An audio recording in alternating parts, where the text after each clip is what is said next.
another episode of Classic Dallas Cowboys Talk. I am Sean Farrell. God is great all the time. All the time, God is great. Jesus Christ died and he rose again. Let's get into it. So, I thought the Cowboys had a pretty good draft. I know everybody was expecting to go running back in the first round, but with Zach Martin's retirement, going for the offensive line made sense, and getting another Tyler on the offensive line to go along with Guyton, Smith, and now Booker. We did get a running back later on in the draft, and we got a lot of defensive players who were injured last year who are coming back. And so, got some edge rushers, got running backs. We drafted a linebacker. We got a defensive back, which is understandable with Trayvon Diggs probably not starting the season. Maybe on the physically unable to perform list. And so,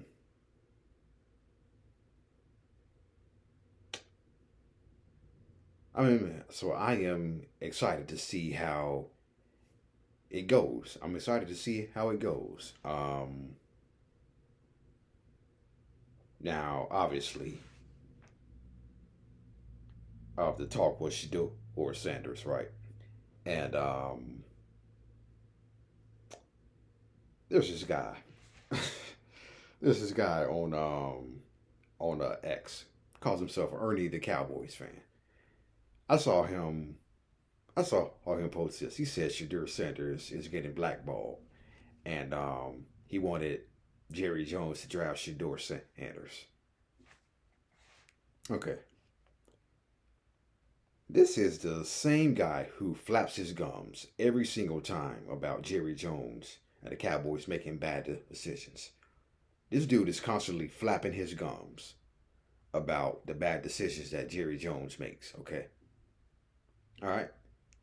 And so now you say that the Cowboys should make another bad decision and bring in Shedeur Sanders to Dallas, okay? Hell no. Okay? No. We don't need him. Okay? We don't need that as a circus here in Dallas. As much as Jerry Jones likes attention, nah. I didn't want the Cowboys to draft Shedeur. Nah. I didn't want Deion Sanders to be head coach here. And I did not want the Cowboys to draft Shedeur Sanders. Okay? Didn't want him. And Shedeur was not getting blackballed. Shedeur attitude, entitlement, okay, got him sent down to the 5th round where he went to. And I hear that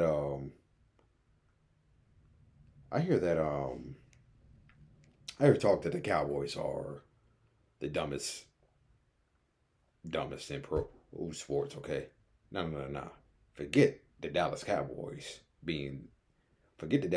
and Jerry Jones being dumb, okay? The Cleveland Browns are clearly the most dumbest and incompetent franchise in the NFL right now, okay? Forget the Dallas Cowboys, okay? Because they were the ones who chose to take the circus and Shedeur Sanders, okay? All right? So, the Cleveland Browns, Dallas Cowboys, nah. Forget Jerry Jones being the dumbest general manager in the NFL. The Cleveland Browns, that honor goes to the Jimmy Haslam and the Cleveland Browns, okay? Okay? You saw what had happened when they took Johnny Manziel years ago, okay? And not only that, Cleveland has had 40 plus starting quarterbacks since they returned to the NFL in 1999. Okay, 40 plus NFL quarterbacks since they came back in 1999. Okay, so yeah, so yeah, I don't think the Dallas Cowboys have had 40 quarterbacks play for them since 1999. Okay, but nah, Cleveland Browns, dumbest team in the NFL. Forget the Dallas Cowboys and Jerry Jones. That honor goes to the Cleveland Browns. Now, let's get into it. Just had to get that off my chest, okay? So I mentioned us taking a running back in the later rounds of the draft, who, by the way, went to Texas. So, hometown hero. So, we had just come off the 1989 season, okay, where we had won only one game. And it was so cold in Dallas the last game of the season that the toilets in Texas Stadium had frozen. Okay, yeah, that's how cold it was when we played the Green Bay Packers last game of the '89 season. It was so cold in Texas Stadium that the toilets had frozen. Okay. So coming into the 1990, we obviously look different. Okay, everybody remembers 1989. Everybody remembers 1991 when we had the breakout year, but it just seems like nobody remembers 1990. Okay, that was more of the cloudy year.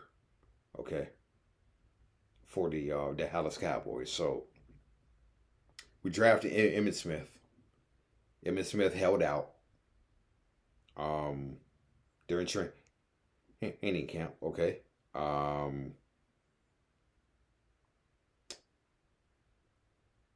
Jerry Jones presented Smith with a 5-year deal for $3.2 million. Okay, which was dismissed by Emmitt Smith's agent as insulting. Okay. So Smith was going to Florida, going back to school in Florida during contract negotiations as a rookie to enroll in classes. Okay. So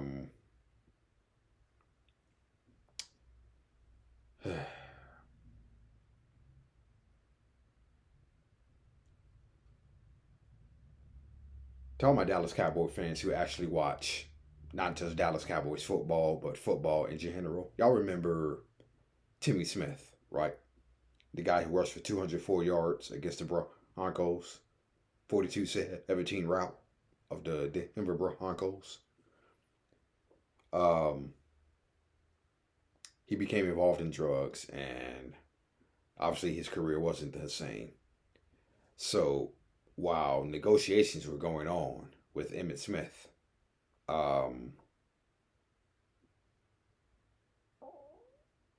the Cowboys signed Timmy Smith, one of the several running backs that the Cowboys had signed.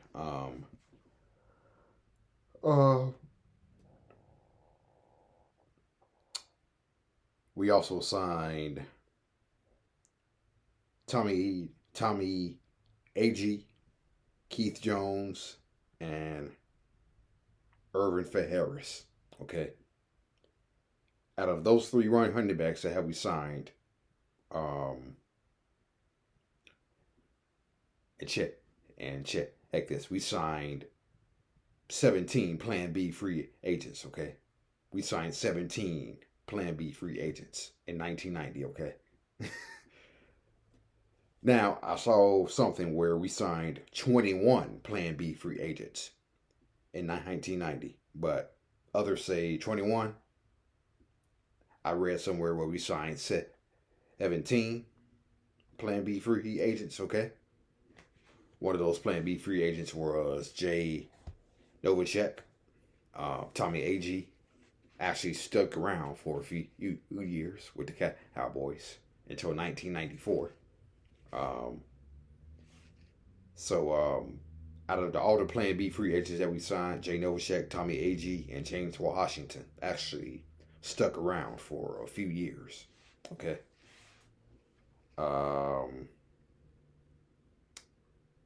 Vinson Smith.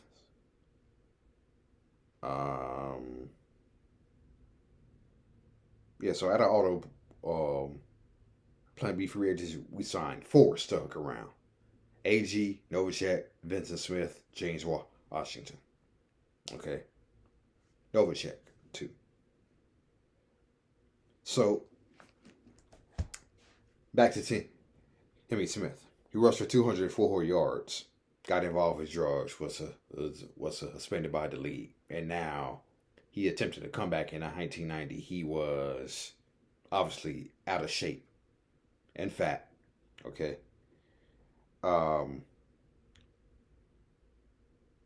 David Shula, who was our offensive coordinator and a corny one at best. Dave Shula says he recalls one practice in which Smith was supposed to follow a pattern called the choice route, where he would run 6 yards and cut either left or right. Instead, Timmy Smith bolted 20 yards down the field and made 2 or 3 jukes. When Shula asked Smith if he was confused, the back replied, "Coach, you said, Coach, you said it was a choice route. I chose to do something different." That was Timmy Smith with the Dallas Cowboys, okay? And so not only did we sign Tommie Agee and Timmy Smith, we also acquired a guy named Terrance Flagler from the San Francisco 49ers, along with Daniel Stubbs, okay? Then we traded for Alonzo Highsmith, right? Who played for Jimmy Johnson at the University of Miami, okay? So Jimmy Johnson was quoted as saying, "Alonzo Highsmith is one of the outstanding talents in the NFL." Okay? And there may have been a little bit of genius behind that, because obviously Johnson was trying to send a message to Emmitt Smith. Well, obviously the message got through, because a week before the season opener against the Chargers, Emmitt Smith signed. Okay? And so, which brings us back to the subject of Timmy Smith, who wore Tony Dorsett's number 33. Okay, and so, Emmitt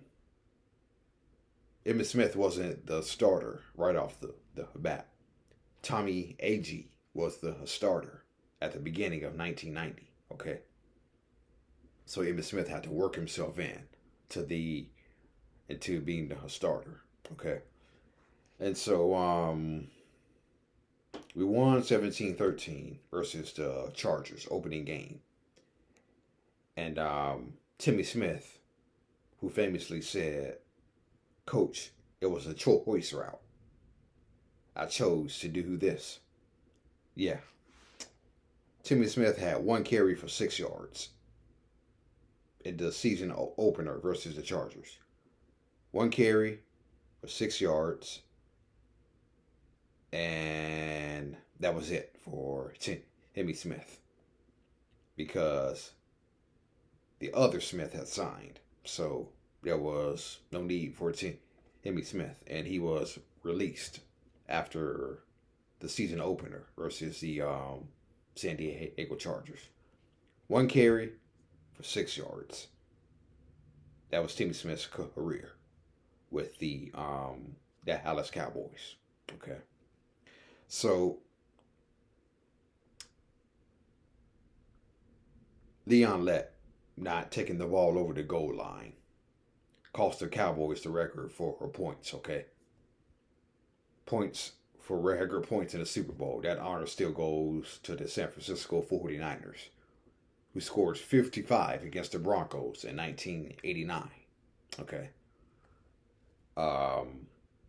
But there was one record that will probably stand, one Dallas Cowboys record in that Super Bowl, and that Super Bowl 27 that will always stand. The Cowboys forced 9 turnovers on the Buffalo Bills. Yeah, that's a Super Bowl record that probably won't be broken. The Cowboys forcing 9 turnovers on the Buffalo Bills that game. That's a Super Bowl record that will not be broken. Okay. I would say the closest to that were the Tampa Bay Buccaneers, who destroyed the Oakland Raiders 48-21. Okay. So, yeah. 9 turnovers. The Dallas Cowboys forcing 9 turnovers on the Buffalo Bills won't be broken again. All right. That's it. And that's all. A classic Dallas Cowboys talk. I am out of here. May God bless you all with me. Any blessings. Peace.